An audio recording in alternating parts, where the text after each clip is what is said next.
K Rajesh గారు, K నవ్య గారు అద్దంకి నుంచి వచ్చారండి. ఆయన మెడికల్ కోడింగ్లో చేస్తారు. నవ్య గారు హౌస్ వైఫ్గా ఉన్నారు. వాళ్ళు 7 years అయిపోయింది పెళ్ళయ్యి. వారికి ఫస్ట్ ప్రెగ్నెన్సీ మన దగ్గరే వచ్చింది. ఇప్పుడు రెండో ప్రెగ్నెన్సీ కోసం మన దగ్గరికే డైరెక్ట్గా వచ్చేసారు. ఆల్రెడీ థైరాయిడ్తో బాధపడుతూ మందులు వాడుతున్నారు. వయసు 39 సంవత్సరాలు. మరి అయినా కూడా ఏదో సిస్టులు ఉన్నాయి, గెడ్లు ఉన్నాయి అని చెప్పినా కూడా మరి మన దగ్గర వాడి ఇంతకుముందు ప్రెగ్నెన్సీలు పొందారు కాబట్టి మరలా అక్కడే న్యాచురల్గా ప్రెగ్నెన్సీ పొందాలని మన దగ్గరికి వచ్చారు. వాళ్ళ ఫస్ట్ ప్రెగ్నెన్సీకి ఏం జరిగింది, అప్పుడు ఎలా వారు ఇబ్బందులు పడ్డారు, తర్వాత ఎలా ప్రెగ్నెన్సీ తెచ్చుకున్నారు, ఎలా నిలుపుకున్నారు, మన దగ్గర ఎన్నాళ్ళు వాడారు ప్రెగ్నెన్సీ వచ్చాక, ఆ తర్వాత అక్కడ డెలివరీ అయిపోయిన తర్వాత బిడ్డ ఇప్పుడు ఎలా ఉంది. ఎందుకంటే చాలామందికి అనిపిస్తుంది డాక్టర్ వైఎస్ బాబు మ్యాజిక్ ఫార్ములా ద్వారా మందులతో ప్రెగ్నెన్సీ తెప్పిస్తున్నాడు, మరి బిడ్డలు ఎలా ఉంటారు, ఏవో చేసి మందులు వాడి తెచ్చిన ప్రెగ్నెన్సీలు కదా, ఎలా ఉంటాయి బిడ్డలు అనే కంగారు ఆందోళన వస్తుంది. మరి వాళ్ళు ఆల్రెడీ బిడ్డ పుట్టాక వచ్చారు కాబట్టి వారి నుంచి మనం కొన్ని సందేహాలను నివృత్తి చేసుకోవచ్చు. సార్ చెప్పండి అసలు మీకు జరిగిన అనుభవాల్ని. ఫస్ట్ మీరు ఎప్పుడు వచ్చారు, ఎలా వచ్చారు? 23 అది మీరు పట్టుకోమా, లేకపోతే ఆయనకి మైక్ ఉంది, అది వినపడుతుంది. మీ మైక్ లేదు కాబట్టి 22లో వచ్చున్నాం సార్. అప్పటికి మ్యారేజ్ 6 years అయింది, పిల్లలు లేరు. చాలా హాస్పిటల్స్ తిరిగాము. యూట్యూబ్ లో చూసి మీ హాస్పిటల్ గురించి తెలుసుకొని వచ్చాము. ఇక్కడ వచ్చినాక 3 months కోర్స్ ఇచ్చారు మీరు. మాకు 1 month కే ఓకే అయిపోయింది. ఓన్లీ 1 month లో ప్రెగ్నెన్సీ పొందారు. 1 month మెడిసిన్ అంతే. 3 months కోర్స్ ఇస్తే 3 month కోర్సులో 1 monthలో అయిపోయింది. మిగతా వెనక్కి తీయడమే, వెనక రిటర్న్. తర్వాత బిడ్డ నిలబెట్టడానికి ఎన్నాళ్ళు వాడారు? మళ్ళీ 3 months ఎక్కడి నుంచో తీసుకెళ్ళాము. అట్లా కాదమ్మా, బిడ్డ పుట్టిన తర్వాత వస్తారు కదా నిలబెట్టడానికి మందులు. 3 months తీసుకున్నాం. బిడ్డ పుట్టడానికి తర్వాత అదే క్రిములు బిడ్డను దాడి చేస్తాయి. అంతకుముందు పెళ్ళి ఎంతకాలం అయిన తర్వాత వచ్చిందమ్మా మన దగ్గర? 6 years. అప్పుడు 6 years పాటు రాని ప్రెగ్నెన్సీని మనం 1 monthలో రప్పించాం. కానీ అదే క్రిములు మళ్ళీ బిడ్డను కూడా దాడి చేస్తాయి అని చెప్పి మన భర్తను రమ్మని ఆయన వచ్చి మందులు తీసుకెళ్ళమని మనం చెప్తాం.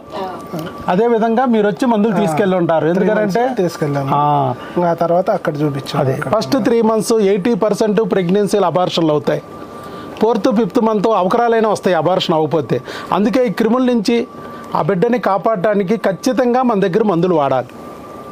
అందుకనే మనము భర్తనైనా వచ్చి ఆ మందులు తీసుకెళ్ళమంటాం. అలాగే తీసుకెళ్లారు, వాడారు. తర్వాత ఇక పర్లేదమ్మా మీరు అక్కడే దగ్గరలో వాడుకోవచ్చు మీ ఫ్యామిలీ డాక్టర్ దగ్గర అంటే అక్కడే వాడుకున్నారు. అక్కడే డెలివరీ అయింది. డెలివరీ ఏం చేశారమ్మా అక్కడ డాక్టర్ గారు? నార్మల్లా సిజేరియనా? సిజేరియన్ ఎందుకు చేయాలంటే కంపల్సరీ సిజేరియనే చేయాలి. 5 సంవత్సరాలు పెళ్ళి దాటిందంటే మీరు ఏ డాక్టర్ అన్నా సిజేరియన్ చేస్తే అలా తిట్టొద్దు. ఎందుకంటే ప్రీసియస్ ప్రెగ్నెన్సీ, అపురూపమైన కాన్పు కాబట్టి ఈవెన్ గవర్నమెంట్లో కూడా మేము సిజేరియనే చేసేవాళ్ళం. అప్పుడు నేను గవర్నమెంట్ డాక్టర్గా ఉన్నప్పుడు 5 సంవత్సరాలు దాటిన వాళ్ళకి అమ్మ నీకు సిజేరియన్ చేయాలి, నాకు ఒళ్ళు నొప్పులున్నా నీకు సిజేరియన్ నేను చేసి పెట్టాలి, నువ్వు నాకు వద్దు నార్మలే అంటే నువ్వు కాగితం రాసి ఇవ్వాలి. అలా ఉంటుంది అన్నమాట రూల్, గవర్నమెంట్ రూల్. అది 5 years దాటిన వాళ్ళకి న్యాచురల్ లేదు. పెళ్ళి అయి 5 years దాటితే ఖచ్చితంగా సిజేరియన్ చేయాలి. అప్పుడు పక్కింటి వాళ్ళు ఎదురింటి వాళ్ళు ఏమంటారు, మాయిదారి డాక్టర్లు సిజేరియన్ చేసేసారు, డబ్బుల కోసం ఎంతకైనా తెగిస్తారమ్మా అని అనొచ్చు.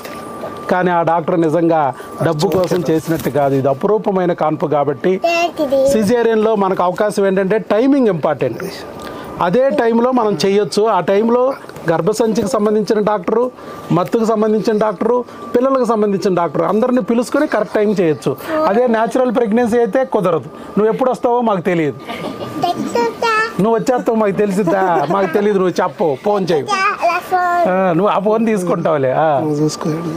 అలాగే ఉంటుంది అనమాట. అందుకే సిజేరియన్ కంపల్సరీ.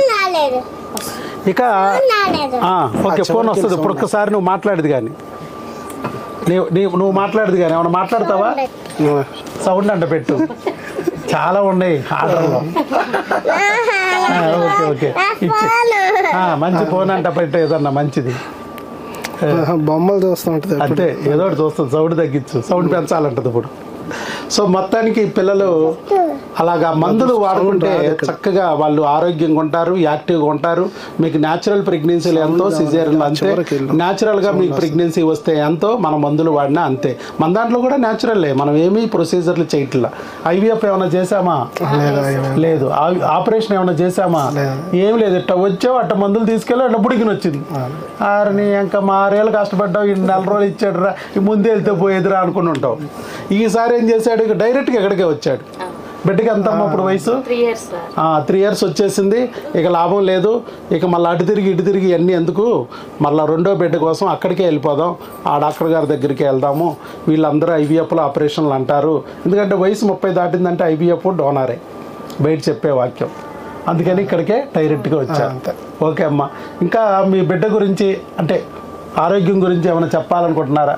లేదు సార్, పాప చాలా యాక్టివ్గా ఉంటుంది. యాక్టివ్ మామూలు కాదు, ఓవర్ యాక్టివ్గా పాప చాలా ఫస్ట్ నుంచి కూడా చాలా యాక్టివ్గా ఉంటుంది. అవును. ఫుడ్ కానీ అన్నిట్లో కూడా బాగానే ఉంటుంది. మా దగ్గర ప్రెగ్నెన్సీలు వచ్చి బిడ్డలు పుట్టిన మన మందులు వాడిన ప్రతి ఒక్కరు ఇదే మాట. చాలా మామూలుగా లేరు వీళ్ళు. ఎంత బాగా మాట్లాడుతున్నారంటే అంత ఎక్కువ మాట్లాడుతున్నారు పిల్లలు. 7 months నడిచింది సార్. నడిచింది అదే. ఇంకా నయ్యో పుట్టగానే నడవలేదు, నువ్వు షాక్తో పడిపోయేదాన్ని. 7 months నడవడం కానీ మాట కూడా చాలా తొందరగా వచ్చింది. అవును, అలా అన్నీ బాగుంటాయి. అలా చాలామంది మన దగ్గరికి వచ్చిన వాళ్ళందరినీ మీరు చూడొచ్చు. కాకపోతే చాలామంది మరి ప్రెగ్నెన్సీ వచ్చాక రాలేరు. సరే, కొంతమంది వస్తారు, వాళ్ళకి మనం ఒక బుక్ ఇస్తాం. నేను చెప్పాను, మీరు ప్రెగ్నెన్సీ కోసం వచ్చినప్పుడు మీకు ఒక బుక్ ఇచ్చాను, మీరు అమ్మా నాన్న కాగలరు. తర్వాత గర్భిణీగా వచ్చినప్పుడు ఇంకొక బుక్ ఇచ్చాను, గర్భిణీ స్త్రీ ఆహారము ఆరోగ్యము. ఇప్పుడు బిడ్డతో వచ్చావు కాబట్టి ఇంకో బుక్ ఇస్తున్నాను.